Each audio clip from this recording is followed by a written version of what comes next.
When the right people come together at the right moment, when they care almost as much about winning as they do about each other, they can become the best of the best.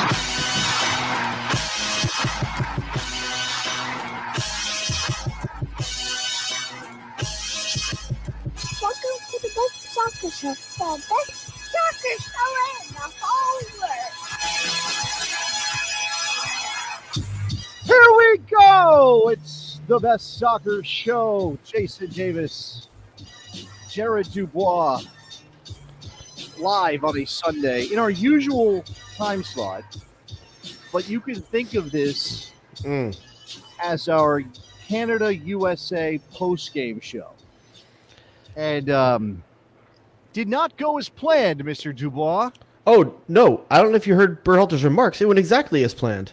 We might get to that. We might talk about how Greg Berhalter seems to think that was a fine performance by his young group of players, guys who could not find the back of the net. And, after the struggle to score against El Salvador on Thursday and this one, Jared, it's becoming very, very clear that the United States, and we can talk about the choice of striker today, lacks a killer, right? Lacks a trustworthy goal scorer. And for all of the talents of certain individuals, and I'll certainly mention a guy who I played this drop earlier. We like to test the board, make sure everything's going strong here on the show before we get going. And I played this, which we once upon a time inaugurated for one Christian Pulisic. And Jared said, I have PTSD. Now, I don't know if you're allowed to say that, but you said you had PTSD. As talented as the guy is, he's not scoring goals right now, right? He didn't score in this window. That drop in moniker is now as dated as Tenacious D is. It's been a while since either of those things were like on top of the charts, let's say. Yeah, that's the case. All right, so we're going to talk about all this stuff. And we need to get into lineup decisions. We need to get into performance of the team. We need to hear from Greg Berhalter. But we also want to hear from you. Like, this is our post-game show for Canada USA. I was on radio duty. Did you know, Jared, that I have a radio show? Were you aware? Yeah, you stole Dunny from me, and now so that's your partner. WNBC. I stole Dunny from you because you're IE boys. That's what you're saying? Right. That's right. What is it? Do you guys have like a hand? I know you used to drive a Jeep and you did that weird hand signal thing that you guys do when you drive Jeeps. Like you go like this, you mean whatever it is. No, I heard there was like I'm not throwing gang signs over here. Secret. It's just like it's 2 fingers up off the steering wheel. Like as you go by, 2 fingers off the steering wheel. Like what's up? Fine. It's a little less storky than I am. Yeah, I'm not doing the high sign like the Little Rascals or something. Like. So is there like an Inland Empire version of that? Like, are you guys doing some? Yeah, it's that with tattoos. That's the Inland Empire version of it. And the E. Don't throw signs in my neighborhood. I'm telling you right now. Like literally, I know people that got hurt for less. Oh, I'm sure. I'm not throwing. That's not me throwing gang signs. Don't worry about that. So this is what we're gonna do. We're making this StreamYard broadcast, which is where we do the show, post it to YouTube and Twitter. We're making it available for you to join. We don't have Nicholas Soup and Salad. Unfortunately, I guess for him. I wouldn't be caught dead in a sweater vest. That's the wrong one. I wouldn't be caught dead. The Sausage King of Chicago. That's what I meant to play. Nicholas Soup and Salad is now Nicholas Soup and Super Bowl. No. His team is going to the Super Bowl, Jared. The Cincinnati Bengals are on their way to Los Angeles to play in Super Bowl 56. Is Nick coming to L.A.? Am I going to hang out with Nick? Actually, I don't know. I doubt it. He doesn't fly. He did tell us, though, he couldn't be involved in this show today because he was going to get hammered.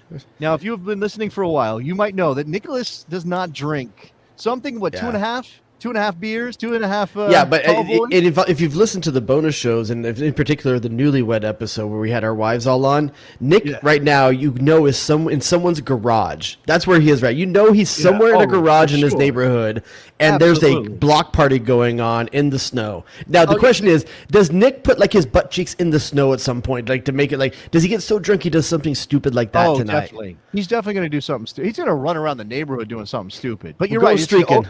It's an open garage door and some lawn chairs, and there's a couple of heaters because we got to keep it warm in the garage, right? A couple of heaters running, and they're getting tipsy. on the Bengals making the Super Bowl. All right, let's thank you very much. Shout out Total Soccer Show. Let's go to Wesley, who wants to talk about this performance. Wesley, you're on the Best Soccer Show. What's up, man? Yeah, hey guys. So I basically like 2 or 3 points. One, we played so slow. Like, can we start doing 1-2 touch passes instead of letting the defense see where we want to pass? I just feel like we're playing really too slow in the past 2 games. I think we've been out coached the last 2 games. Really, really bad. We're not doing anything different. We just keep going outside and trying to send in crosses. I want to see something. We're gonna play his clip of Berhalter in a bit, Jared. Maybe I should have done that to set the stage a little bit, but it seems as though they're playing exactly the way he wants them to. And I guess you could argue outcoached. Well, could you argue outcoached? That's what scares me. Yeah, I'm not mad at the 1-2 touch game. It's there, or semblances of it are there. It's not consistent is the problem, and it's not in the we have a really good 1-2 touch game in the McKinney, Dest, Musa area of the field, wherever that is. Whenever those 3 players are near each other, there's actually a decent 1-2 game being played. It's not being played in Brendan Aronson's part of the field. It's not being played in Pulisic's part of the field. It's definitely not being played in the striker area of the field. Well, I agree with Jared there, because when we did do it and we got Aronson right there in the box, that created a great chance. If he would have took it with his left foot, I think he could have got a decent shot off. But I'll let you guys go. But I keep talking. But by the way, Wesley, does Nat Borchers know you took his beard? No, he hasn't called me yet. I might give it back to him later. Yeah, that's got to be incredible for sneaking like candy into movie theaters and stuff, right? I maybe if I live. Wait, Wesley, are you in Minnesota? No, I'm in Idaho. Okay. Oh, you're in Idaho. Okay, sorry, different. Shout out to Idaho. My sister lives in Idaho. Shout out to Idaho. I've never been myself. It's just as cold as it is in Minnesota. I think it's going to be a really bad game. Wes, thank you very much for jumping on here, man. Appreciate it. All right, so and just so you guys know, for other people that want to get in, you do not have to have your camera on if you don't want to. You can come on without a camera on if you'd like.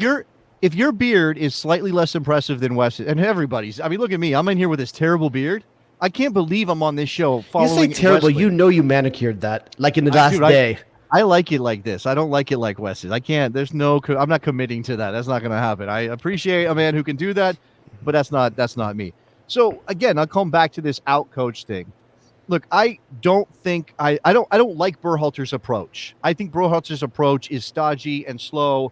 And he does talk about wanting this team to play faster, but they don't do it. So do I put this on him because they're not playing faster, even though he talks about it, or do I put it on the players because they seem to slow the ball down at every opportunity? They don't seem to want to take space when it's available. They seem to want to play backwards, and 1-2 touch can work, but when Canada's got 4 players closing down on the ball, it makes it extremely hot. I think Berhalter's strategy, the way he wants to play, and the fast pace, the 1-2 touch, that's great when you're playing against Mexico, or you're playing against a team that wants to come out and play. Breaking a team down that's in a low block, that's the problem. That's the problem, and that's what he's seeing over and over and over again in CONCACAF is teams that don't want to come out and play. So what's the plan? Is there? Do you think that Berhalter has a plan B? And if he doesn't have a plan, why doesn't he have a plan B? I don't, and I think that's why you're seeing success in the second halves of games. Is that it's easy for teams to do this for 45 minutes and they start getting tired from the tracking, and then the second half of the games, Berhalter's not really changing what he's doing. The other team's getting tired because it is a tiring thing to play in this low block all the time and chase guys down. But especially on the counterattacks, then they're doing these spurts and runs down the field to try to make something happen. I think that's why he's having success in the second halves, but. The 1-2 touch game, it's there, and the players to do it are there. I just don't see it getting pulled off enough on the in the Pulisic portion of the field and the Anthony Robinson portion of the field. There's not a lot of 1-2 touch passing going on in there. I think this team is still unsure of itself in a pretty meaningful way. And what I struggle with, and this is not meant to give the man a pass, because again, I don't like a lot of what he has done. I certainly don't like all of his lineup choices, and we'll get to the lineup tonight. But I don't know how much to put on the players, right? They're just not taking full advantage of what is presented to them because they're afraid of making the mistake.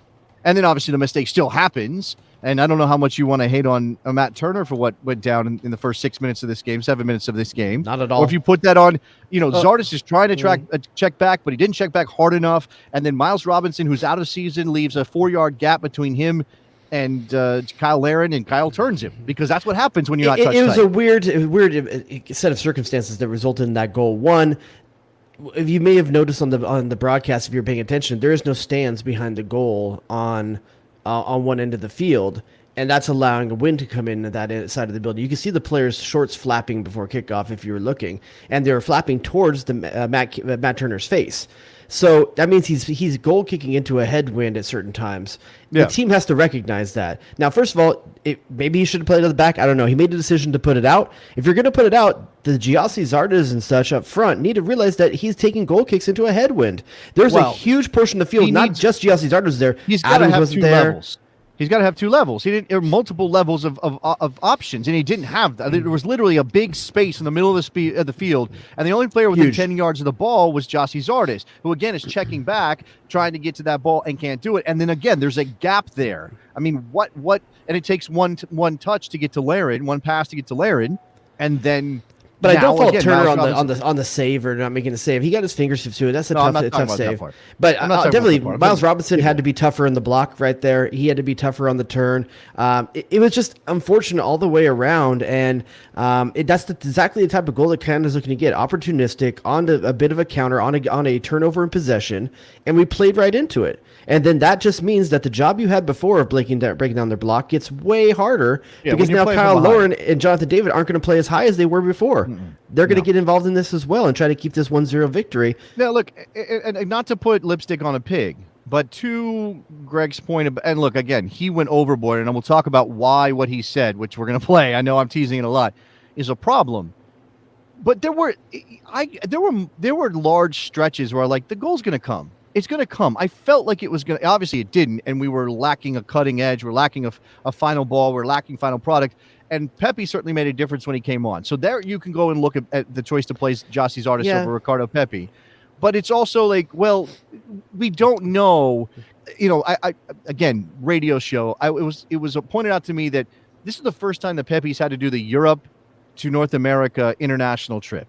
And that is a process. And when you fly across the globe and you're changing time zones, and now you're in the bubble with the team, and you're traveling, and you're obviously playing in extremely cold weather, which is something the U.S. chose to do in part because of this game in Canada, then there's an adjustment period. And maybe he just didn't want to rush Pepi on that front. I don't know. And again, do you give a pass to a coach who's trying to work with a bunch of young players when we still think the talent should be there to do better than they did tonight? Yeah, no, I don't think anyone gets a pass. I don't think that you get a pass to anybody. I think Giassi Zardes was out there to do very specific things, and that was to run his butt off and actually have a semblance of a back-to-goal game. And I think he actually pulled that off at times. I do not think that he was in any way dangerous. That's the problem. We give just but that's the thing. You get a little bit of hold-up play out of Giassi Zardes, but in this case, again, with the numbers that Canada had behind the ball, it was almost impossible for him to get a clear opportunity to play somebody off of him, or to get a little bit of space for a runner to do something, right? Every time there was a runner out of midfield, or there was combination play, particularly up the flanks, which again, playing up the flanks on a 70-yard field, whatever, that was being closed down quickly, or the margins were so small that if your touch is 6 inches outside of perfect, Canada's on top of you. They're knocking guys off the ball, and the referee obviously wasn't going to call anything. Referee definitely let stuff slide tonight. I was really surprised by the number of things, and you can see that it was definitely getting to players like Pulisic, who's used to getting those calls. I love it watching it from a fight standpoint, from a derby standpoint, like feeling. If you had the feeling of a game that meant something. I mean, looking from the Canada fans and players after the game, it's like they won everything by winning this game. I mean, was it 30 years since the last time they beat the U.S. in World Cup qualifying? I think it's 40. I think it's 42 years. 40 years. 1980. I believe was the last time. Yeah. Okay, it's great for them. Yeah, I mean it is. It is great for them. I guess as long as we also qualify, good for Canada. But that's the problem now, right? There's at least some question of that. Now, I don't think you were thinking you have to have 3 points here or you don't qualify. There are paths to qualification that don't go through a win in Hamilton. But again, it's feeding into the next game, feeding into the attitudes. Now, I also know that our experience, we tend to forget. We have short attention spans. But if you remember, there have been plenty of windows already where one game is good and the next game is bad, and vice versa, right? So they lose to Panama and then go and beat, who was it they beat after they lost to Panama? Was it Costa Rica? El Salvador, Costa Rica. Whoever one of the was two. at Yeah. home. No, they that was this window. I'm talking about Okay. the last win, the October window. It was 3 games. It was Jamaica, Panama, and I think Costa Rica. And maybe that's not right. Yeah, that's right, because they went to Columbus for the first time they went to Columbus. So I'm just saying, and again, Costa Rica is not good, although they did draw with Mexico at the Azteca tonight in front of no people because they're not letting people in. Yeah, give us your DEFCONs. That's definitely thing we're going to work on tonight, like where people are. I don't know that anybody's going to be below. Take us to DEFCON 3. Is anybody more comfortable than a 3 at the moment? I mean, in terms of qualifying, is that what we're talking about? In terms of qualifying, The that's what state we're of talking the about. team. The qualification is rolled into I'm it. not gonna panic because we didn't get 3 points on the road. Now, I'm nervous. I'm more nervous than I'd like to be right now. Still in second place, but tied with Mexico now on points. But what I'll say is that what's disturbing to me is that we all know what's the trope. What's the trope about qualifying in CONCACAF? What do you need to do at home? What do you need to do on the road? You need to win your home games, first of all, and then I don't know what the average necessarily is, but you And need to draw on the collect. road. Yeah, you don't have to draw every game, but you And- have to kind but of average out. That's to my it. issue, though, is that this is what the third loss on the road, I believe. Yeah. By the way, Jamaica, let me just Canada. Jamaica. Salvador? They drew. Panama, they lost. Canada, they lost. Those are the 2 home losses so far. So Nate, we'll qualify, but we won't get out of the first round. Nate, I just want to qualify first. Let's figure it out after we qualify. Let's not get ahead of ourselves and start. I mean, look, again, it's not guaranteed we're going to qualify. I think we will. But this whole thing, like, we're not going to be good enough to get out of the first round. That's not how World Cups work. It's not. We've looked like trash in qualifying at various points. We didn't think we had a very good team. We were starting Rico Clark in midfield, and we still got out of groups. Not saying we will. I'm saying it's possible. Here we go from Danny Briggs. We did this exercise on the show We did. a couple weeks We ago. did. We said, how much of our own money would we put on the U.S. to qualify? That was before Yeah. these 2 games. Yeah. We both said $5,000 we'd put down of our own money if someone gave us odds. I'm going to stick with that. I don't want to be. I don't want to be wishy-washy on that. I'm going to stick with it. I think I'll still say $5,000. Yeah, if you want to give us your number now, I would love to know how many people have brought the number down. Only the 10 spot. Put 10 My spot DEFCON on. doesn't change from a 3 unless there's no result in the game in Minnesota. If that something weird happens there against a I know team this that is- you 100% should beat, 100% in They're- Honduras. They're not good. They're not They're good. literally rolling up in walkers. They're not good. There's also, again, this is why the weather thing is now a factor, because, oh my God, you didn't win in Canada. You feel like you're behind the curve on points, and now you're setting yourself up to have to struggle in not even just cold weather, but frigid Arctic temperatures. Have you seen the journos who are tweeting things with the weather where it says, at this temperature, frostbite occurs with exposed skin in 8 minutes? Have you seen those tweets? They're I have bouncing not, around. but I did see that Dempsey on the pregame show said he used to lose a toenail every year, and the guys were talking about, like, Gooch was talking about he put warmers in his socks. Like, Yeah. how do you run Yeah. on those things? Like, I don't know. And then there was then Charlie Davies, a story that I already heard, said he wrapped his feet in saran wrap. And I was like, your foot is sliding all over inside your boot? is that your to keep cleats? it from getting wet? I guess.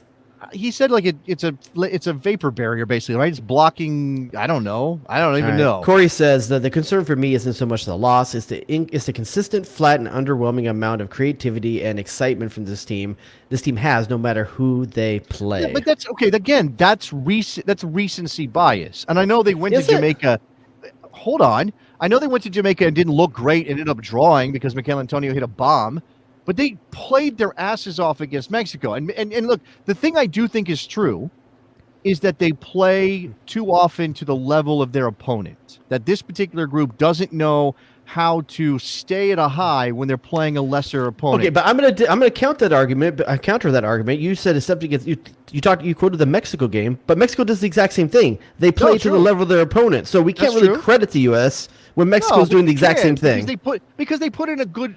So if you're going to say, well, they always look like this and always look like that, and then ignore the Mexico game like it didn't happen, you can't do that. It has to be part of your evaluation. Now they don't play like they did against Mexico all the time, and that's the problem. And I'm not. Look, by the way, I'm not saying Mexico is some massive, huge, achievement beating them right now. Look at them. Tata might lose his job if they don't get points, all 3 points on Wednesday. Yeah. That's how bad it is. They did not score against Costa Rica at home, and now they could have jumped over the United States. And we're at a point now where we kind of need Mexico to take points off of Costa Rica.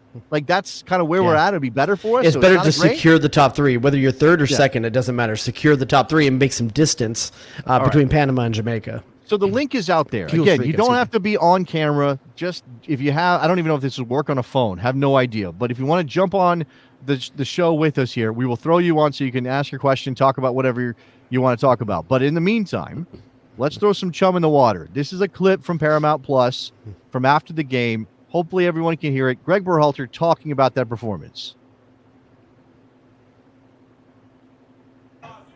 Thank you, Kate. Coach Berhalter, how did this play out for you? I think, save for the result, it's exactly the type of performance we intended to do. We wanted to be aggressive. We wanted to be pressing. We wanted to expend a lot of energy and make it difficult for them. We wanted to compete at a high level, and I think we did that. Do you feel like this is the beginning of a rivalry? Okay.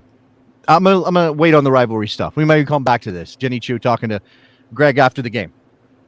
My blood starts to boil. Now, I'm a pretty level guy with this. And again, I'm still convinced they're going to qualify. And I do think that there are man management parts of what Greg Berhalter has done that are good for this particular group. But my blood boils when I hear him say, save for the result, this was the kind of performance we were hoping for.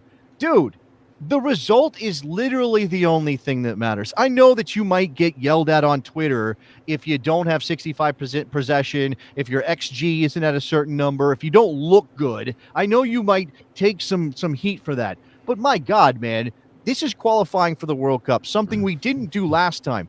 I don't care how you do it. But this is Greg doing some LAFC side talk out of his butt bullshit. Like this is the same thing LAFC said all last year. Our XG was great. Sooner or later things are going to catch up to them. They're too good and too many chances not to eventually come out of this. This is the same thing that coaches say all the time when their teams are close to doing things. I don't care if this team's close to doing these. You're not doing it. By the way, this isn't for the fans. This is Greg being careful with the egos of his team. This is him not wanting to be overly critical or critical at all of the young group of players he's got. Now, Greg Berhalter's got a tough task, right? This is they had two players over the age of 24 in that starting lineup. One of them was Jussi Zardes. He could have played a team of 10 and the other was a keeper? And the other was a keeper. He could have played 10 outfield players under the age of 24, and it would have brought the average down if he played Ricardo Pepi, which we all thought he should do, or Jesus Ferreira for that matter. So he's got to manage this group of players who haven't done this before. I mean, let's point this out real quick, okay? Let's just make sure that everybody understands the context, even if you can still be critical of Berhalter and the way he's running this program. The only players in the mix who have been through the grind of World Cup qualifying and have been into these environments before and know what it takes to do all this, or not even what it takes because they failed at it. Yeah. DeAndre Yedlin, actually, isn't a key player in this team right now. Yep. And Kellen Acosta, who was on the field at the end of the TNT game, but obviously didn't qualify, so he doesn't know about that part. I thought you were going to say John Brooks, who isn't here. No, I'm talking about the players that are in the team right now, the ones that Berhalter calls in. Who is the leader? Who's the guy? Because I'm going to call bullshit on this too, Jason, because Canada has zero. No, they do not. As well. They have leaders. They don't have anybody qualified. But they haven't been to the World Cup. Yeah, exactly. No. But I'm saying that even if you don't have somebody, you still need a center, a figure. I know Tyler Adams is the leader. Don't get me wrong. I know he's the leader. That's good. But I'm talking, and Pulisic, by the way, was also there. He's just not a leader. He's just not that guy. He's not going to be the vocal center of this. Canada can look at Atiba Hutchinson. He can look. Borjan has been through this with them. At least guys that have I don't know. Like there's a passion element to this, right? There's a bringing that culture. I think you're stressing the wrong thing. What they have is a coach that has an idea. They have a coach that has an idea, a vision, and is executing it. But this is the thing about Canada. Canada is the United States 20 years ago. Oh, agreed. And buckets. We are a certainly less experienced and therefore more frustrating version of what Mexico was to us 20 years ago. Agreed. I think that's 100% value. The role swap that has happened. And the thing about Canada, because if the United States, I don't know, just pick a time in history. The United States plays Mexico at home in a World Cup qualifier. And we win the game on a mistake from Memo Ochoa, or any goalkeeper for that matter, on a mistake like that and a counterattacking opportunity, and we salt the game away, which we did many, many times, with another break, right? Landon Donovan on the break to see off the Mexicans. You know what? Yeah, we would be thrilled to win, but you know what? There would always be the but crowd.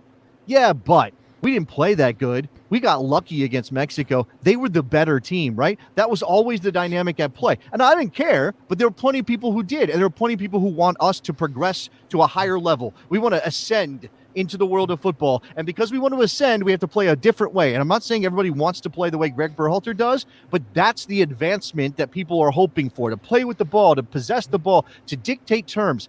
Canada doesn't care. They're going to play to their strengths. They might have less talent man for man, but they have a clear idea of how they want to play, and they do not give a shit if they beat you on a counterattack or two. That's it. They'll fend their asses off, let me fight ask you you up a and down question. the field. Is Christian Pulisic better than Dempsey or Donovan? Christian Pulisic he has more skill with the ball, but that doesn't make him a better player. Is Tim Weah better than either one of them? No, I don't Brendan think Aronson? so.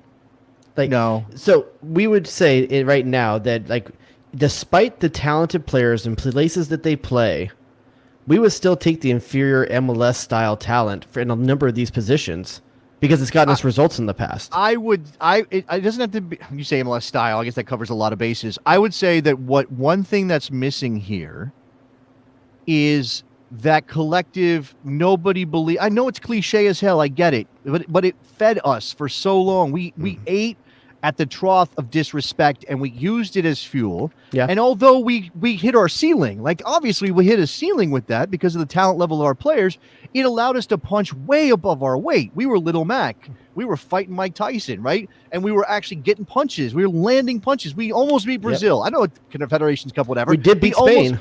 We beat Spain, right? Those things. Could this team do that? But we did it playing a style of play that the average American soccer fan doesn't want to see anymore. Doesn't want us to play. We want to advance. Would you take Cherundolo or Dest? It's that same kind of thing. Dest is way higher ceiling, playing on a level that Cherundolo's never had to play before. But I'd probably take Cherundolo because he can execute a vision. Oscar, you're on a Best Soccer Show. What's up? Awesome show, by the way. Thanks for the invite.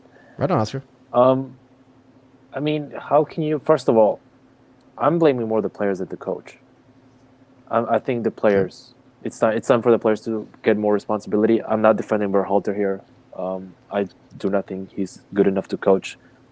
But the players, and I hate to beat on this drum, but Christian Pulisic, I'm still waiting.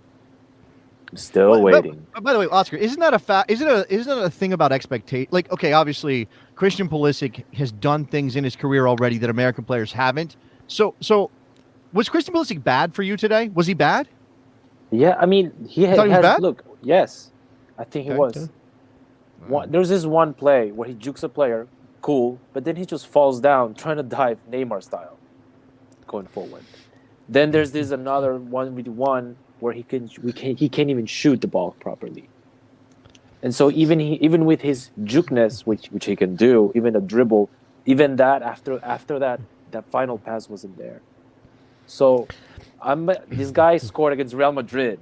I'm like, yo, what else? What else do I need? What else do I need from you? And again, it's consistent with the year. This is not by the way, one game. This is not, this is consistent with the entire year. And I don't know. Mm-hmm. I'm frustrated for Christian Pulisic, and also I'm frustrated for the rest of the players. I think the issue with Pulisic, my complaint about Pulisic is that he doesn't release the ball to a teammate early enough. I think he doesn't play simply enough sometimes. And there's an issue of trust, it seems. It's one of two things. It's an issue of trust in the players around him to be at his level. Or B, it's the weight of expectations weighing on him to do something every time he gets the ball. It's one of those two things. Sure. And unlike when you look at, I think, like someone like Musa or even like Brendan Aronson, happy to give up the ball and try to get it back in better position. Pulisic, for some reason, doesn't think he's going to get the ball back in a better position if he releases it. Yeah. And he feels like he has to make something every time. And I think Pepi has a little bit of that as well. But as a striker, I kind of forgive it a little bit more because you want him to take his chances when he can. For example, Pepi, when he finally got in the game, had one play where he got down to the end line and he shoots for what he has to hit a target of a bread box up in the top corner of the goal to make it happen. He believes in himself, but there's an on-running Jordan Morris at the 6th and he could have just played the ball back square. That's what a striker sometimes does, but especially one that doesn't. Those. Yeah. I mean, they're all. And again, I don't know if that's repetition. I don't know if that's experience. I don't know. I mean, Aronson had one too, where I think he tried to take a shot, and he's got a Serginho Dest making a late run on the near post, like right there. Like he could have left it, and it probably is at least a better shot, a higher percentage shot. Does Berhalter have the stones to treat Pulisic the way he needs to be treated and say the things to him he needs to hear right now? Because Pulisic shouldn't be taking your set pieces. He should be taking your free kicks. Who takes the set pieces? Because Reina would take the set pieces, or Busio would take the set pieces if he was in this game. But I don't know because I don't get to see anyone else do it. All right, I don't know. There's got to be better. You're telling me that Yunus Musa can't hit a free kick. You can't say any of these guys can't serve in a cross beyond the front post. You don't want. No, you need Weston in the box. Pieces. You need him in the box for his heading ability. So, but I mean, anybody can freaking. I can get a ball to the back post. Like I don't understand why he can't get a ball to the back post. It's inconceivable to me. And then, like I said, Berhalter, I think he would get. He's got to sit him. You got to sit him. No one wants to say this. No one will say, but if you get into the next game, you don't think that you have more confidence playing Reina and Aronson up front than you have Pulisic and Weah at this point? Well, I mean, again, it's about availability too, and it's about like screw availability. Assume everyone's available. Which one do you have more confidence in right now? Do I also get a pony and a Lamborghini and a 15-room mansion? Like this, what world is this where everybody's available? First game of next window, everyone's available. Wouldn't you rather at this point see Weah and Aronson than Weah and Pulisic? I suppose that's possible. I mean, I suppose, yeah. At this point, I might as well see it to see if it works. I don't think he has the stones to bench him. Man. Because Berhalter doesn't want to be the guy that potentially loses with Pulisic on the bench. Yep. Okay, that's interesting. That you're saying his star power is such that if they lose, then the media comes after him for not playing Pulisic. Yeah, he didn't give him the armband 2 games in a row, did he? Look, he's also, but you have built-in excuses. You can say, oh, he's not playing consistently at Chelsea. His fitness is a question for us. We don't want to overburden him right now, or we don't want, or he, there's all, I heard through the grapevine that Lampard basically faked an injury, told the press that he had an injury for a long time just to keep him out because he didn't want to play him. Now, that's obviously shady as hell, and if I was Christian Pulisic, I'd be pissed about that. But, coaches do stuff like that all the time. If Berhalter said, oh, Christian Pulisic, his ankle was a little wonky in the last training session, we're not going to go with him in this game. Who's going to say, oh, that's such a lie. You could have played him and you didn't. I mean, unless Christian comes out and says, I was completely healthy and he benched me, at which point everything blows up anyway, right? I don't know. Jackie's saying here that Greg dropped the Champions League center back. Yeah, that's John Brooks. That's not Christian Pulisic. That's not the guy that everybody is saying is the future of the sport and is iconic. He's the new Donovan or Dempsey. Like, he's the guy, the name you think of. When I was on the disc golf course last weekend and the only soccer jersey I saw, it was a Pulisic jersey. Like, I ain't seeing John Anthony Brooks out in public, okay? I mean, yeah, that may be a part of it, I suppose. But you also kind of have to balance the possible magic, right, from that play. So in terms of what he is capable of, Pulisic is the most talented player in the team on the attacking end of the field. Yes? Do we agree on that? Yeah. Until is there another player who can make something out of nothing in this team? Probably I don't know that he can. Probably Reina. When's the last time you saw him do it in the national team? Oscar, Reina's not in the team. He's hurt right now. Quit bringing up people that aren't there. I'm talking about I would players. say way up before. I say way up before Pulisic right now in that regard. You honestly think that Giovanni Reina would be better? The ball at his feet. I said Weah. Oh, Tim Weah. Well, whatever. Tim Weah is not. You're asking me who I believe in most to make something happen on the ball right now in the U.S. national team. It's Tim Weah. I said it last show with Nick. Okay. This is Tim Weah's offense now. I know. I heard about that. Everybody talks about it on Twitter. You're very popular. I get it. the Tim Weah the Tim Weah situation. I'm not talking about now. I'm talking about their total package of talent. Let's imagine they're both in the best form of their life. Who do you think is capable of making magic more, Christian Pulisic or Tim Weah? Honestly.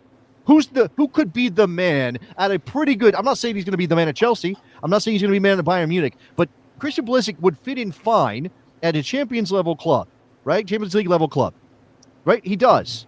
Yeah, Is Tim Weah that level player? Is he? That's the problem. Is like we know he has the talent.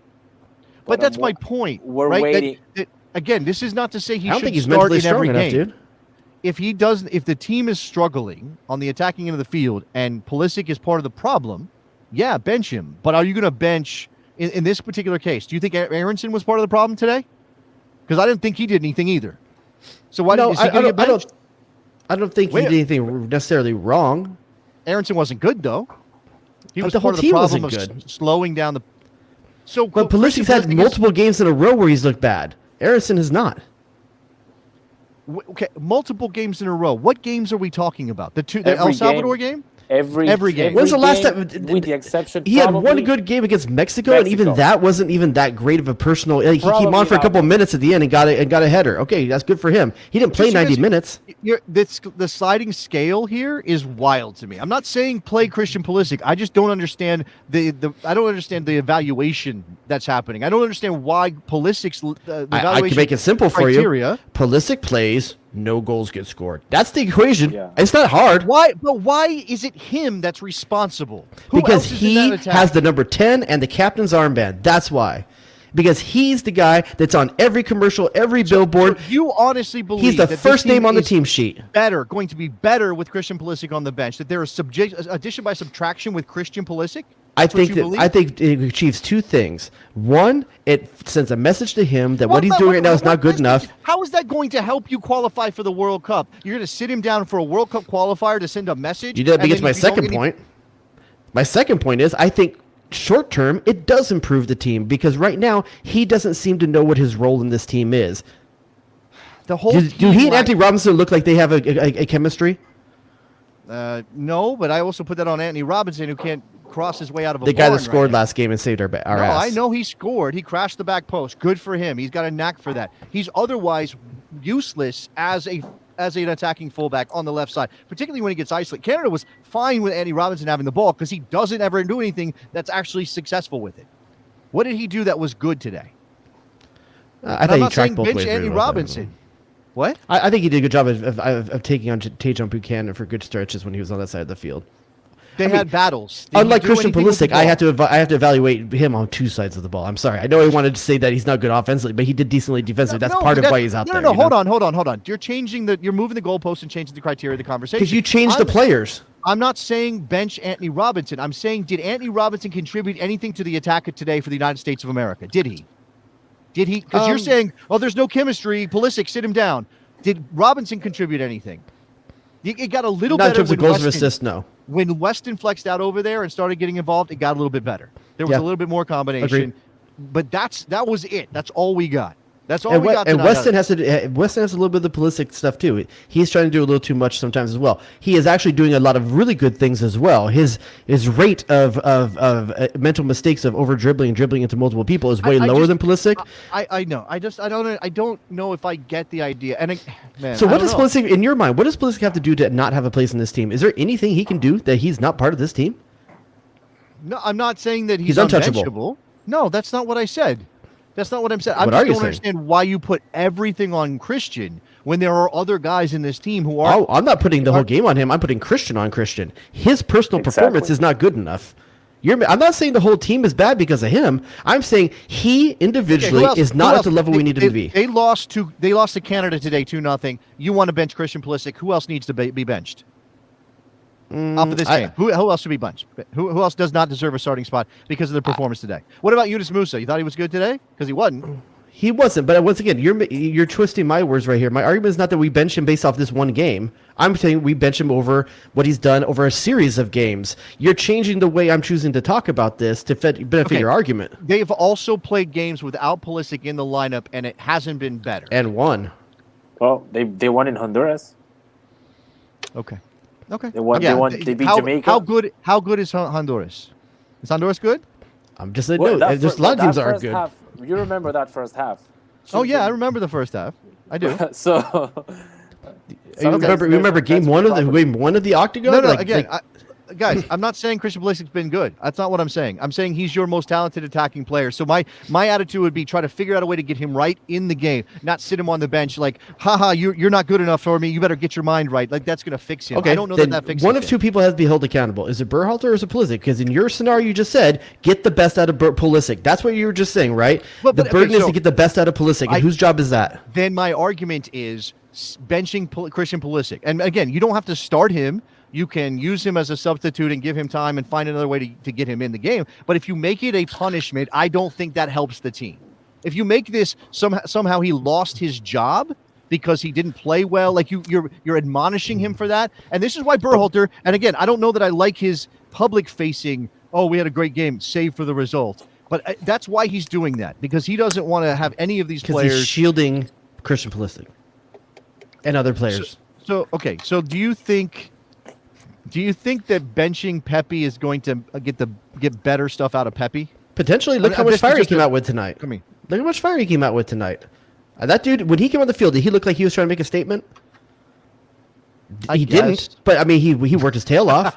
He worked his tail off. He was trying. Okay. You know. So Pulisic didn't try. This is not my issue with you, Jason. This is my issue with Berhalter, and he talks out of both sides of his mouth. Form is important unless it's Christian Pulisic. Brooks isn't here because quote unquote form. You know, like he makes he says these things and they're inconsistent to what his actions are. That's an issue. If you're gonna not bring John Brooks to this camp, despite good form with his club team, then you can't support what Christian Pulisic is doing out there on the field. That's two very different polarizing ways of looking at this. Well, sure, but I understand that frustrates a lot of people, but there's never been a coach in the history of the world who has applied the same standards to every player and then just said, okay, well, that's cool. Meet this, and if you get the results, guess what? You don't have to because you're winning. Winning solves everything, right? But if you're not winning and you're doing these things, you open yourself up for criticism. Not winning. It's not that they're not winning, right? It's that they're not winning. It felt like a loss today. They lost today away from home in CONCACAF, right? Are they? This is not to give Greg Berhalter a gold star. I'm not saying that, but are you suggesting that they would be? That I don't know, that they should have won every game, and because they didn't, like, no. Where's the line? Where's the line? They play better. What does that mean? They play. What does that mean? They don't Jason, have. You know what that means? Do you feel good even after the wins lately? I felt good about the Mexico win. Yeah, I did. Did you feel about the win midweek? No. Okay, that's what we're talking about when we're saying this. Okay.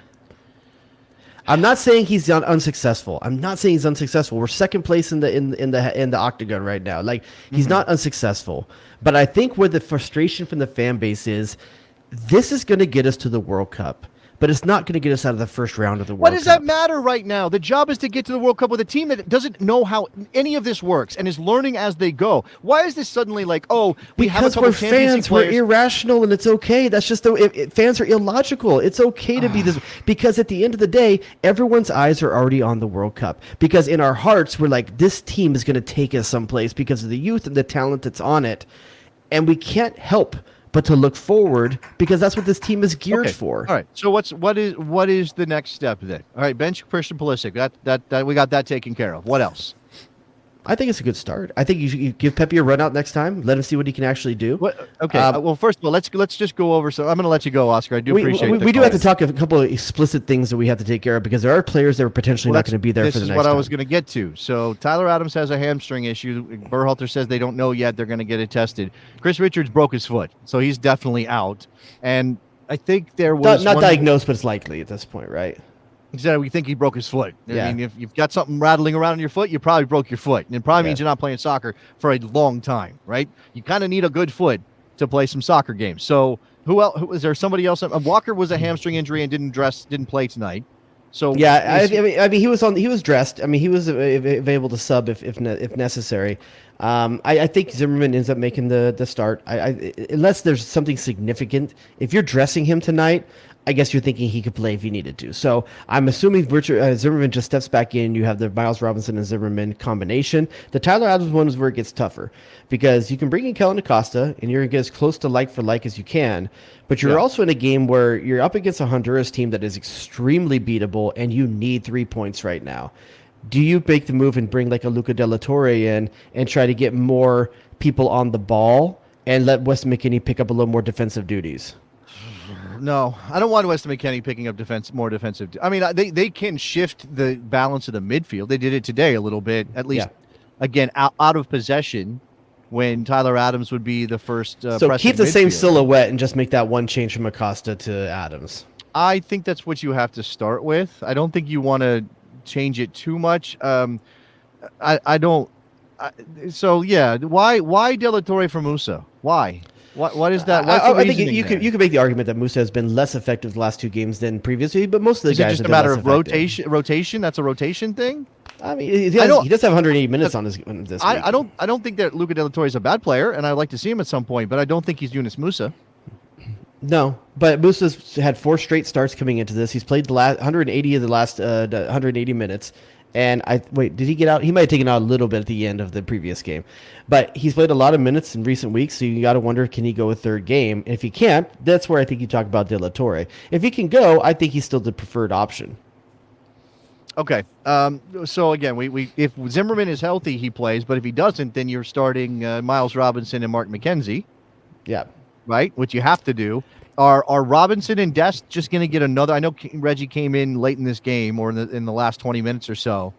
I don't know. That was an interesting move. Again, I think it was probably about defensive balance because Reggie doesn't give you more going forward. Well, remember, but he's also safer in possession, I guess. Dest looked like he was cramping at the end of last game, remember? So he may have not had a full 90 minutes in him. They may have been precautionary. And also, if you're thinking about Dest, and you need to win your next game at home, he's a weapon that you probably want to have at least somewhat fresh if you want to be able to use him. Just because I'm trying to figure out what the thinking is doesn't mean I'm buying what Greg... No, I've just said I don't like anything he's doing with this attack. It's trash because he doesn't actually they don't go forward. And again, I don't know. Maybe they're missing something he's telling them to do. That's possible, right? They're players. They're individuals. They have agency. They get to choose what they do with the ball. But there are definitely problems with the way... If he's going to go on television and say, we played a great game, save the result. No, I'm definitely not buying what Greg is selling. So shut the hell up. I'm sorry. I'm angry now. Go ahead. I couldn't tell. Is 3 hours talking soccer too much in one day? I'm just pissed today. Go ahead. Okay. Yeah. First of all, you need that camera for your job. Okay, don't throw things at it. I got another people one on the podcast. They have no idea he just threw stuff at the camera. I was supposed to send you one, and I forgot to do it. Sitting over here, I got a bunch of stuff to send you actually. Yeah, is there a pair of shoes over there, baby? Too? Yeah, still not slightly used. No, still have not put them on my feet. They have not touched my beautiful... I hate feet, actually, so they haven't touched my feet. Oh, yeah. I love me some feet. Okay. Oh. So again, by the way, people are pointing out that Tyler could have done something to get his yellow so that he could serve a suspension in a game where likely he wouldn't play because he picked up an injury. That would have been some extra level thinking. I'm not sure you're thinking about that in the moment when you're trying to just get him off the field if he's not probably comfortable. Not. Probably not. I'm still confident Matt Turner is fine for the next game. I'm fine with Zimmerman and Robinson, assuming they can both go. I think if you can, I think Andy Robinson, you have no problem playing another 90 minutes. You don't have to. Yeah, he's a energizer bunny, but you don't have any options anyway. Do you swap out Serginho? Do you give Reggie a start? Do you play? You know me. I'm a Reggie Cannon fanboy. I think he's good. I think for Dest, it's just a matter of how much does he have left in the tank. Excuse me. How much does he have left in the tank in this window? Maybe you see Cannon there instead of Dest, and it won't be because he's better or anything like that. I just don't know that. What I'm really surprised in, just go back to this game real quick with Dest. I'm really surprised that in the second half they completely went away from Dest and the right side. They really forced the left side in the second half. They've done that the last 2 games where they were having success up the right on the first half. Not resulting in goals, but nothing does. But then switching, and it's almost like forcing Pulisic into the game by going to the left in the second half. And Serginho Dest was really a non-factor second half, and not because of anything of his own fault. You know what I haven't seen them do, and I thought we were going to see it against El Salvador, and we didn't. And then it didn't happen today either. And I don't know, maybe it's just maybe he's just not comfortable. But why not flip-flop the right and left wing? I know it was Aronson in this one and Weah the last time around, but why not just flip those players and let Pulisic see different angles and maybe just make Jason, it harder? I don't know if you heard, but the U.S. is where Christian Pulisic comes to play the position he wants to play. Okay. All right. Yeah. I'm not getting back down that. This is me again. I don't think Triple G has the balls to move him from where he wants to play. He's definitely done that before. He's flip-flopped in games with the U.S. national team before. It's not like it's never happened. Is he doing it because Pulisic has said, hey, I'm going to go over there and try to get better service? Or is Berhalter telling him to? I don't but know. I agree with you. Something should change, Not right? privy to that. I think the only adjustment I've seen Berhalter make the last 2 games is transitioning Weston McKennie from right to the left in between the 2 halves to try to get the other. Wherever Weston McKennie ends up being is the side of the field that starts getting involved. The problem is you only have one of him, and the other side is a non-factor when he's on that one. What they need is need bigger, faster switches of attack from side to side. It's different. It's obviously different responsibilities, and you're not I mean, obviously they could, but Moose is not a player who's going to fill the same space and be in the same areas and play the ball the same way that Weston McKennie does, right? Weston's got skills with those feet, and sometimes he was as guilty, by the way, of overplaying the ball with his feet today as anybody on the field. Who's that? Weston. He was not bad. I'm not saying it was a bad. Also day some for him. really, really, really good touches. By the way, my hands are here. That wasn't me that just put that up on the screen. Said Jared Sassy today, and he loves it. No, I think Weston McKennie is he's the closest thing to the old Bruce Arena adage about Clint Dempsey if he tries shit. I mean, that's kind of what Weston McKennie's doing. I think he's feeling himself. He's in really good form right now, and I think he knows he's the guy that's going to unlock this if it's going to happen. We need to get he and Musa closer together. Weston McKennie's only interacting with the fullback and the winger up front.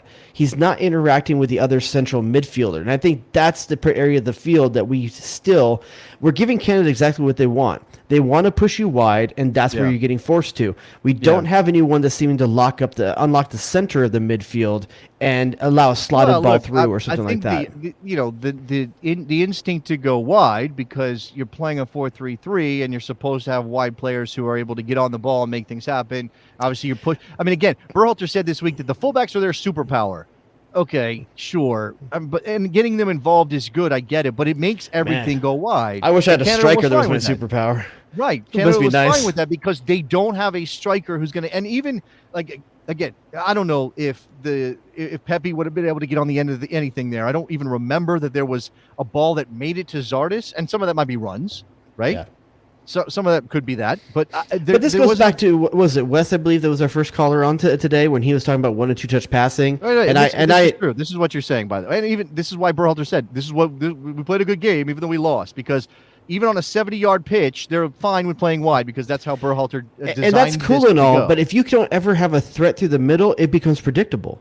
It becomes extremely predictable. And that 1 and 2 touch passing that Wes was talking about Wes or Will, I can't believe who called in first. That called in first from Idaho.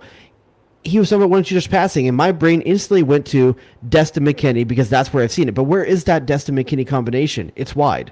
Yeah. Where is the Zardes McKennie, Zardes Musa? Where is that combination play? That's what you're talking about with back to goal play. Zardes is passable in some moments, but he's not consistent enough. And again, they didn't have anybody close enough to say what you want about Jesus Ferreira and the couple misses that he had. The center striker was way more involved at feet when Jesus Ferreira was in there than with Gyasi Zardes. Gyasi Zardes having to hold the ball with back to goal, and I get that. But in terms of 1-2 touch passing and actually movement up front, Jesus Ferreira is a much more natural fit for what this team was doing the last 2 games. I suppose, but it's also a different approach, and it requires different movement from your wingers, and they weren't getting that, right? Pulisic drifts inside to pick up the ball 20 yards from goal. He doesn't make runs in to try to get the ball passed to him, right? He's not looking to get to the end line and playing the cutback himself most of the time. He's the one drifting out to try to play those balls in for an overlapping Anthony Robinson, or maybe Weston was making a couple of those runs, if I remember correctly. And again, maybe that's on Pulisic, and maybe he's not following the orders that Berhalter's putting out there. I don't know. But I'm surprised. Did you see where his average position was in the home game? How close he was?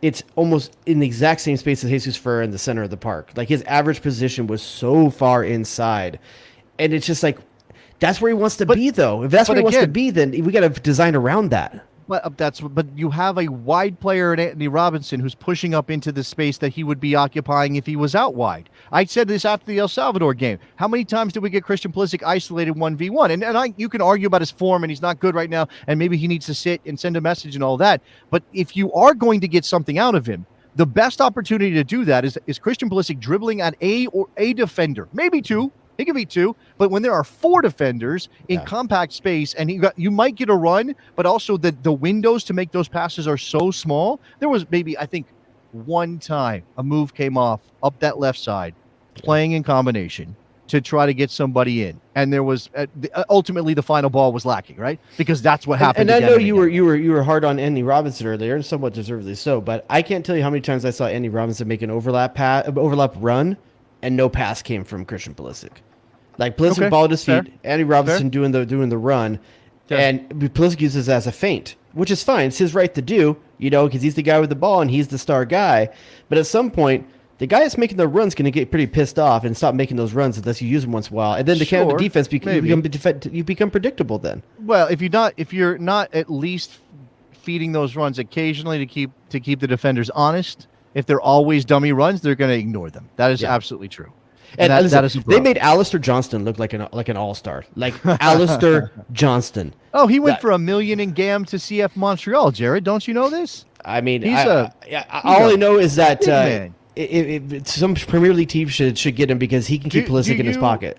Do you have any instinct now after everything that we've seen to check? I know that Landon Donovan is from your neck of the woods. He's Canadian, right? He's got some Canadian blood running through his veins. Dad's Canadian. Was a hockey player, I think. Have you checked to see? I mean, Dubois sounds French-Canadian. You guys from Montreal? Are you going to go and switch allegiances now? Nah, we're super, North Carolina kind of rednecky. So, that's I'm good. Maybe the Dubois migrated long ago and you just don't know. The Dubois were kicked out of France for being Buddhists. True story. Buddhists? Yes. Yeah, you're not even like I'm not religious. No, you're not even like weird Huguenots. You're Buddhist. My legacy, as I understand it from my father, who did research, says that we were removed from France for being Buddhists. Buddhists or Buddhist ties. He said, I don't know what that is. We're into some weird Far Eastern stuff, dude. We're opening our minds. Eating a lot of sushi and being into Buddhism. That's the Dubois way. You think you got me figured out? You got no idea. We will keep open the jump on here if you want to talk to us for a couple minutes. I think we might post that link again. By the way, he landed connections to all 3 North American countries via his choice of rooting for Mexico back in 2018. So there's just one more opportunity to do that. In the meantime, let's bring on Morgan, who has been manning things for us. We're going to put her on. You're here, ready? You want to talk, right? Our social media manager. If you like anything that's going on the socials, it's Morgan's fault. Yeah, Morgan's all over Instagram and TikTok. By the way, you see my TikTok I made, Morgan? Did you see the Ricardo Pepi? Were you thirst trapping in the gym or something? What? Did you hear this, Jared? No. Not on TikTok. Oh, I did. But I saw you pointing at an article or something. What was this? So apparently, I didn't even catch this, and I saw this in an English newspaper. Augsburg had to issue a clarification that Ricardo Pepi was not, in fact, peed on by the head coach of Augsburg as some sort of initiation when he arrived in Germany. I guess what happened, the way the article mispronounced Pepi as Pepe. What I read was that there was an interview that Pepi gave about adjusting to life in Germany or something, right? Just the standard. He just got here. He's our big transfer or whatever. And some joker did some translation, but it wasn't the real translation. They faked the subtitles, and it said, I was in the shower room and I felt something wet on my leg, and I looked down and it was the manager peeing on my leg, and he looked at me and said, well, now you're my player. And this was like a joke that went through German football. I don't even know. Does he play for an 80s frat house or something? It was weird. And then Augsburg had to issue a clarification. They were like, it's very funny, but no, he did not get peed on. So that's what happened. This is an odd segue into Morgan. Sorry, Morgan. So Morgan, who was out at the Columbus game, we wanted to bring her on because we wanted to get the feel of what it was like out there. She got to meet a lot of the community. So Morgan, how was it out there? First of all, it was really cold. I live in Florida now, so I'm not used to it. Oh, she's weak now. She's like you, Jared. She can't handle it anymore. I'm weak? Yeah, you have to, you're like... you know if I'm weak, I've never been tested. You're like, it's 65. Get my cardigan. That's who you are. That's your issue. It's cardigan weather. Okay, sure. But besides that, it was really nice. The atmosphere in Columbus was really cool. throughout that whole few days I was there, I kept on running into people wearing U.S. soccer jerseys in the airport, in the cafe. What's your opener? You see a person with a jersey on. What's your opener? Do you say something about the player they're wearing? Like, what's the opener when you see another? I've always wondered this just in general because I don't wear jerseys out in public and stuff like that. Do but you just I see them. two fingers off your imaginary steering wheel? Yeah, it's Say, like, hey. oh, you got a Pulisic jersey? I almost said something on the disc golf course the other day with the guy that had a Pulisic jersey on. You should have. Why not? You should have said something. I was like, yeah, your boy kind of sucks these days. That's what I should have said. You know what happens though? Sometimes you're like, oh, the person's got a soccer jersey on. You go up to them like, yeah, man, I really like that. You're wearing this jersey, blah blah blah. I do they don't know. podcast, whatever. And they're like, oh yeah, my cousin gave me this. I don't even know who this is. What's your opener, Morgan? How do you approach someone when that happens? Well, for the most part, they don't really notice me because I'm not wearing U.S. national team stuff because I'm shooting the game, so you can't. But for the most part, if I do have a time, it'd be like, okay, are you here for the game? Where are you sitting? Is this your first national team game, first World Cup qualifier? There's a lot of things that you can ask about him. Where was the night before? The night before party? Yeah. It was really fun. We went to this place that had curling. I don't remember what the name is. I think they went to Land Grant. They had curling, like actual ice curling? Yeah, but you had it with like mini beer kegs that you would slide across. That's not where we went, right, Jason? No, we went to some. Whatever it was. Well, they weren't. Oh no, we went to a like an actual bar, and there wasn't that's a brew. No, but this is I guess it's a brewery. Yeah, different vibe. Morgan, throw a shout out. Which besties did you meet up with out there? All right, so there was Freddie, there was Allison, Justin. Hold on, wait, hold on. I gotta get this right. Okay, Freddie. Okay, Allison. What else? Who else? Justin, Jason. Brendan. Who else am I missing? Yeah, don't leave somebody out. In and out. I know, I don't want to leave anyone out. Oh my God, there's just so many people. Jared, you put her on the spot so hard right now. I'm sorry, man. I just been like to get some shout outs out there. Like I mean, Freddie's in the chat. He can let us know if we forgot someone out there. I probably did. I'm gonna check. I saw pictures. Looked like a great time. Yeah, looked great. Yeah, I mean, like we said, we've been telling you guys for weeks that in the Slack there's the bestie travel. Ethan was there. Like that. Oh, Corey was there. They came the next day, which I wasn't there as much time with them after the game. Right. I think Alex was there too. Well, I'm glad that there's a community of people that can get together. Like, you know how it is. Like, a lot of people don't travel to games because they don't want to be alone, or they're worried about like, I mean, I'm gonna get there. What am I gonna do? It's nice to know that when you land, there's potentially a community of people that you've gotten to know online that can maybe be there for you a little bit. You know what the thing about this David. is, Jared? I can't forget about my New Englander over here, a Connecticut boy. Is he buried in snow at the moment? Probably. The thing about this now, Jared, is that Morgan has in-jokes with all of our besties that we're not part of that. I don't like that at all. It's terrible. I don't like that right? at all. No, it's Are they about me? The suspense Probably. got me from Freddie over here. Probably about me throwing stuff at the camera. I'm not sure that's ever happened. I'm gonna clip that, by the way. Oh, great! Yeah, finally, one of the clips on social media is you acting the fool, not me. Oh, I think we've been there. I wrote MF. Oh, on my head. Oh, okay. Michael freaking Orozco Fiscal. I wrote, Michael MOF on my forehead. That's like 10 years ago before you were WNBC. Before I was on the radio every day. Yeah, okay. Well, Morgan, any other shout-outs about the experience before we close out for the night? Columbus is a soccer city for sure. Their stadium is absolutely beautiful. Very cool. As a photographer, lighting is very important to me, and they had really good lighting except for when they turned it off when we scored. Yeah, they were flickering it for a while, I saw there. If anyone here runs any kind of stadium lighting, never do that. Don't do it. It's not. You're not in a hockey arena. It's not indoor soccer. Get over that. Stop even it. in a hockey arena, don't Stop do it. Photographers hate their life when that happens. Oh yeah, well that too. Ruin all the Make it easier photos. for the photographers. Absolutely. Yeah, and shout out to U.S. Soccer. Thanks for getting the credentials thrown those Morgan's way so she could document for us like how it all went down. Yeah. So yeah, Morgan, not only social media manager, obviously a big part of the community. She's in the Slack every single day, chopping it up with the besties. If you want to be part of the Slack, you go to patreon.com/thebestsoccershow and jump in, and you get not just access to the Slack, you get the bonus episodes when we do them, we're pretty consistent, right? We've maybe taken 1 or 2 weeks off. Yeah, when we have national team weeks and with like live shows, it makes it a little bit tougher. But and my kid's birthday and all that stuff. By the way, took his first steps I had seen Took his first real 4 steps. Is he left footer or right footer? Do you know yet? Not sure yet. Got to get the ball in front of him. He's still. He's gone back to crawling. Right. He did this one. I did 4 steps, and then he's like, no, I'm faster crawling. So we'll get there at some point. But he's ready for it. Like I'm thinking lefty. We got to make him into a lefty, right? That's it's easier path to playtime. Yeah. It is. Any make him a striker for God's sakes.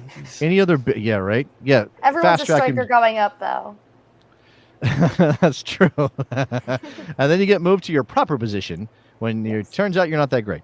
Any other business that we should get to before we let Morgs go? Maybe potentially show after the next game. I'm not sure if you're doing WNBC, but we'll be talking about that if we're going to be live directly after the next game. I worked really hard to say no to that. So I will be to the radio. So I will be ready to do a live show for the Honduras game on Wednesday. As far as I'm aware right now, barring incident, barring a hammy, I might pull a hammy between now and then. And as a personal favorite of Morgan, make sure you go to our socials, follow us, give something a like, give something a comment. Take part in the community. We appreciate that you guys all show up here, but also make sure you go to the socials and interact with her, and make sure you just throw some love our way, huh? Yeah, absolutely. Yeah, it's really a massive improvement in our social media stuff since Morgan stepped in to help us out. So we really appreciate it.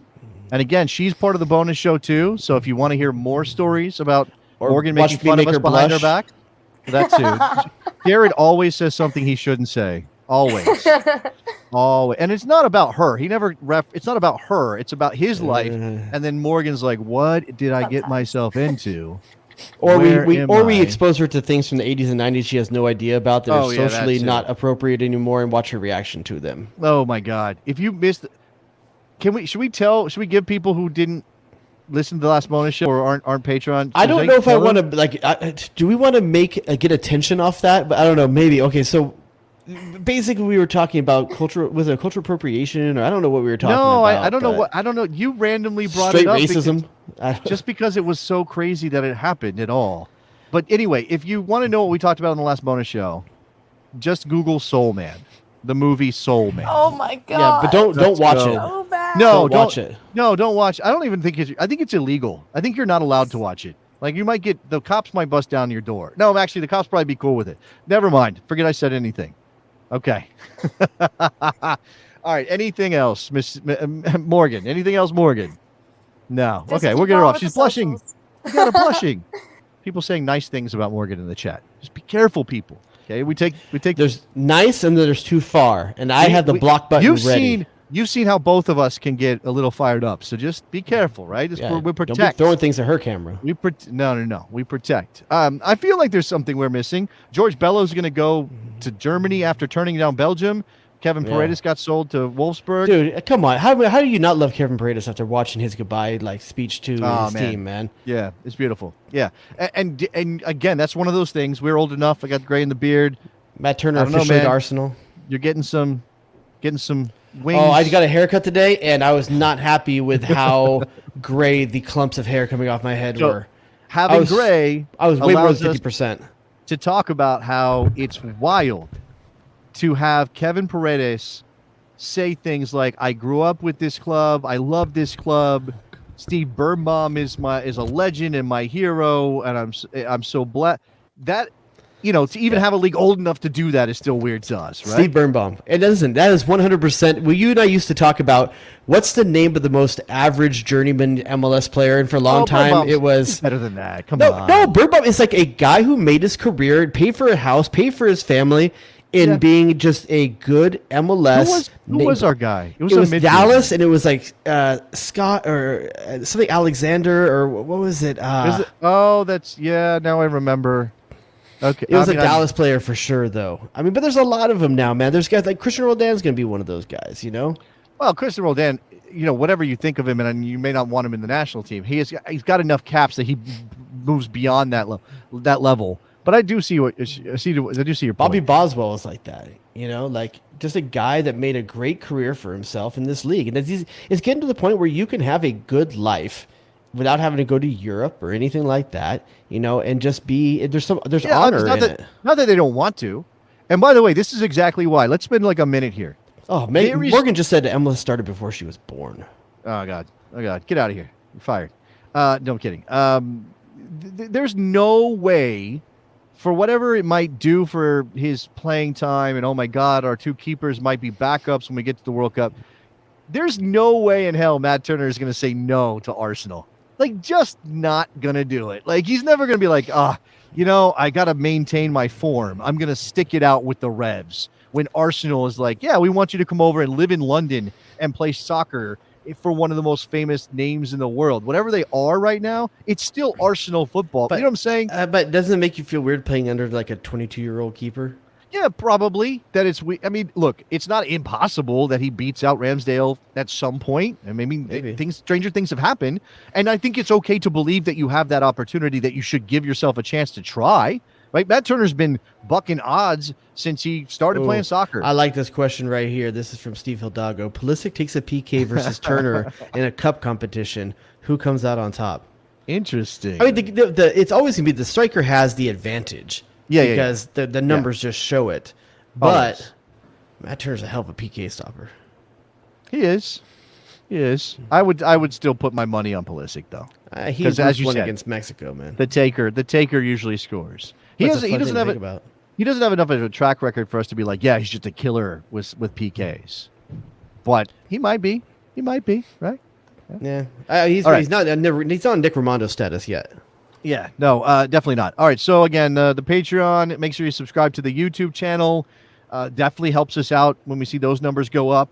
Leave us a rating and a review on your podcast app of choice. If you're listening to this live, download the podcast anyway. I need to put a correction in here for the chat from Wesley. MLS did not start in 93. Started in 96. Just a heads up. Started in 1996. 1996. Jared I should know. I was there. Graduating from high school, you were 95. Yeah, you were 95. Yeah, 19 years old and at the first LA Galaxy game, baby. Yeah, hammered. No, you weren't hammered. I'm sure you weren't. No. Hammered by the sun. Nicky Supin Super Bowl. He's hammered. Oh, we gotta get. Can we just get? I wish he would just would have just called in and just videoed wherever he was at for a moment. We should have arranged that just to see. What do you think he's drinking? What is Nicky Supin Super Bowl drinking right now? I think he's drinking a relatively decent but somewhat common beer. Probably he might. You don't think so? No, what do you think? It's like Budweiser, not light. The red and white and blue cans. You think it's just straight up mass produced? He's drinking whatever someone had in their garage. You know he didn't have anything. No, he's drinking Fireball. That dude is drinking Fireball right now. Steve says Natty Light. If Nick is drinking Natty Light, I will buy him some beer and ship it his way and tell him he has to get drunk again to cancel out the Natty Light drink. Can you imagine the Bessie's beer thread when they find out what he was drinking? Oh my God, Nick, you're going to listen back to this. You have to post what you were drinking to celebrate your Bengals making the Super Bowl for the first time. Video of it. That's all I care about. For the first time he only drinks ciders? MLS existed. The Bengals have not been in the Super Bowl since 7-8 years before MLS existed, actually. Morgan says Coors Banquet. That's not the worst choice. It's the champagne of beers if you're celebrating. No, that's not right. Oh, it's High Life, huh? That's High Life. Which High Life is barely anything. High Life is like drinking water. So is Natty Light. There you go. All right, Mr. Dubois. That was not fun. The game, fun chatting with you about. It's fun seeing you turn a shade of red I'd never seen before. Was it brighter than this? I can't tell you. I'm colorblind. I just know it was dark. Right. You don't know anything. All right, that's going to do it for us. We'll talk to you guys Wednesday night. USA Honduras will be post game live on YouTube. Make sure again you subscribe so you know when we're live. We'll talk to you then. Bye. That was harsh.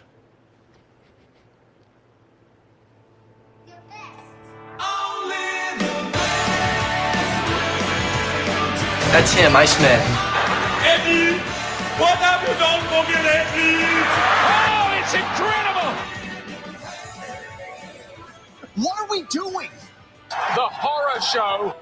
Danger zone! You shut your mouth when you're talking to me. What? We just become best friends? Yep. It was there. Oh, here we go. Saucing them up. Hit him. Wet. Go to DEFCON 2. Get to the chopper!